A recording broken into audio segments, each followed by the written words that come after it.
Pirando Amigo orgulhosamente apresenta corrente elétrica.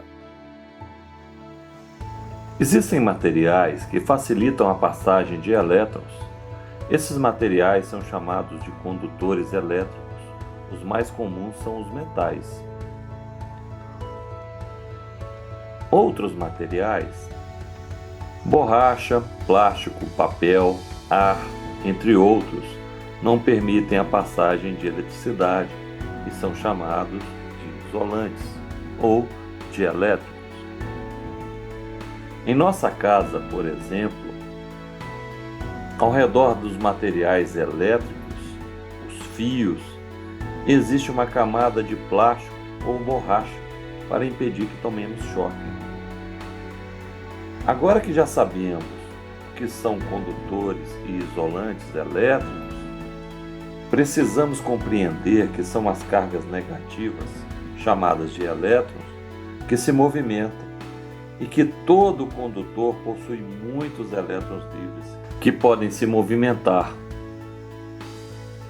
Mas em condições naturais, como os elétrons livres se movimentam de forma aleatória, ou seja, uns vão em um sentido, outros em sentido contrário, é como se eles não se movimentassem.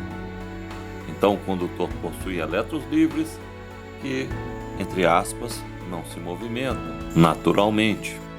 Permanecem distribuídos igualmente no condutor. Pilhas e baterias são chamadas de fontes de corrente contínua.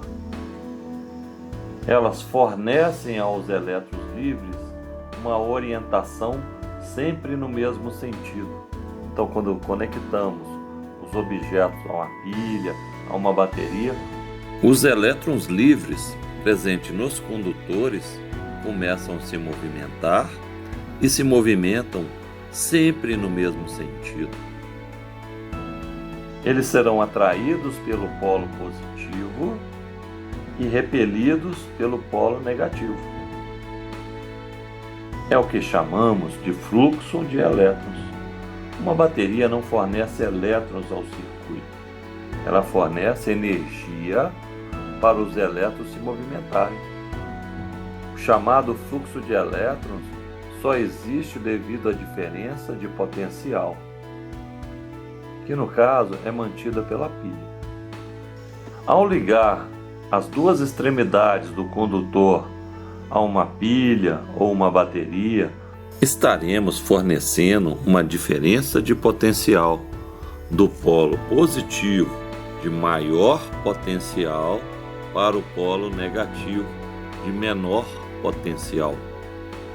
Se não houver uma diferença de potencial, uma DDP, entre os terminais do condutor, não haverá fluxo de cargas.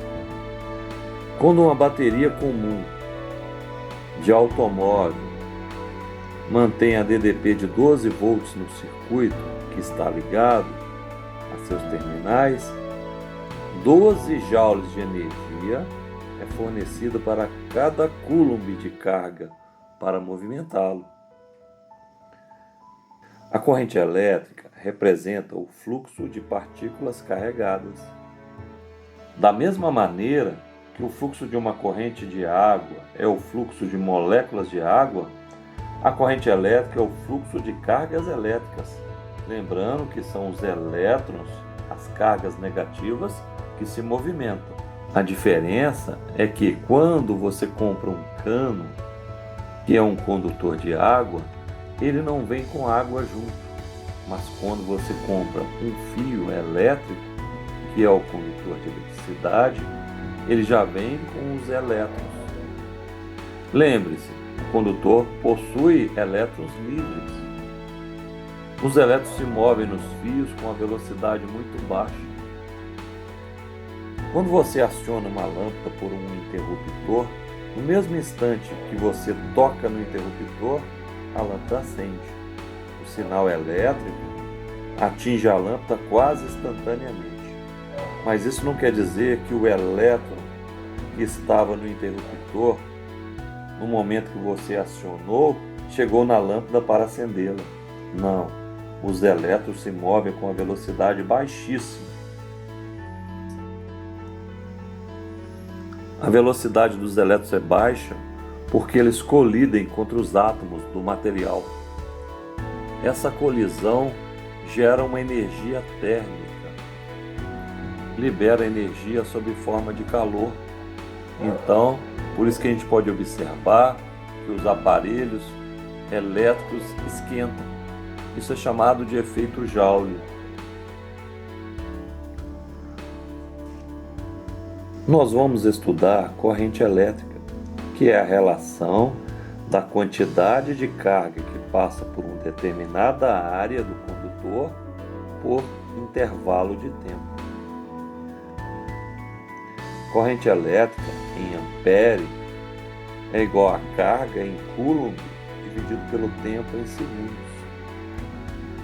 A gente pode ter a corrente em miliampere, mili é 10 a menos 3, em microampere, micro é 10 a menos 6, e em nanoampere, nano é 10 a menos 9. Por convenção, a corrente elétrica tem um sentido oposto ao fluxo de elétrons. Engraçado, né? Existem dois tipos de corrente elétrica. A corrente contínua, que é fornecida por uma pilha, uma bateria, significa que o fluxo de elétrons mantém sempre o mesmo sentido. Já a corrente alternada comporta-se de acordo com o nome. Os elétrons se movem, ora em um sentido e ora em outro. Quando inserimos um plug numa tomada, estamos fornecendo corrente alternada ao equipamento conectado ao plug. No Brasil, na maioria dos casos, a energia elétrica fornecida é de 60 Hz. Significa dizer que o sentido do movimento dos elétrons alterna 60 vezes por segundo. Antes de encerrar, vamos lembrar: o sentido da corrente elétrica é contrário ao sentido do fluxo de elétrons. Espero que tenha gostado do vídeo. Ajude a compartilhar o canal Pirando Amigo. Muito obrigado pela atenção.